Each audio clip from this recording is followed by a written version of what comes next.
মনোজ দা আপোনাৰ ফোনটো এদিন চাৰ্জ দিলে কিমান দিন চাৰ্জ যায়? মই দিনটোত প্ৰায় দুবাৰ চাৰ্জ কৰিবলগীয়া হয়। এবাৰ চাৰ্জ কৰিলে নহয়গে, আকৌ সন্ধিয়ালৈ চাৰ্জ আদায় হয়। অ'কে, আপোনাৰ মানে ডে টু ডে লাইফত অকল এদিনহে যায়? এদিনে যায় বুলি ক'ব লাগিব, দুবাৰ চাৰ্জ কৰিবলগীয়া হয় মুঠতে।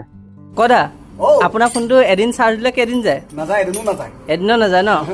ঠিক আছে। টেনশ্যন এভৰিৱান, এতিয়া মাৰ্কেটত আহি গৈছে নিউলি লঞ্চ ৰিয়েলমি GT7 চিৰিজৰ ফোন। এটা মোৰ হাতত দেখা পাইছে ৰিয়েলমি GT7 চিৰিজৰ ফোন। এইটো কিমান এটা ধুনীয়া প্ৰিমিয়াম লুকত আহিছে। আৰু ইয়াত স্মাৰ্টফোনটোত আপোনালোকে এদিন চাৰ্জ দিলে আৰামত ডে টু ডে লাইফত 3 days আৰামত চলাব পাৰিব গাইজ, ন' টেনশ্যন। আৰু ইয়াত বিশেষকৈ দিয়া আছে 7000 mAh বেটেৰী উইথ 120 ৱাটৰ ফাষ্ট চাৰ্জিং, যিটোৰ জৰিয়তে আপোনালোকে মানে আণ্ডাৰ 40 মিনিটৰ ভিতৰত মোবাইলটো চাৰ্জ কৰিব। আপোনালোকে ইয়াত প্ৰি বুকিঙো চলি আছে, প্ৰি বুকিং কৰিব পাৰে আৰু এক্সিষ্টিং অফাৰ এণ্ড গিফ্ট লৈ যাব পাৰে। আৰু আপোনালোকে দোকানত ভিজিট কৰি মোবাইলটো এক্সপিৰিয়েঞ্চ কৰিবতো পাৰিবই আৰু আহি যাব দোকানত। আৰু ইয়াৰ বিষয়ে বিশেষ জানিবলগীয়া থাকিলে আপোনালোকে আমাৰ দোকান ভিজিট কৰক, প্ৰতিধ্বনি ইলেক্ট্ৰনিক। Thanks everyone.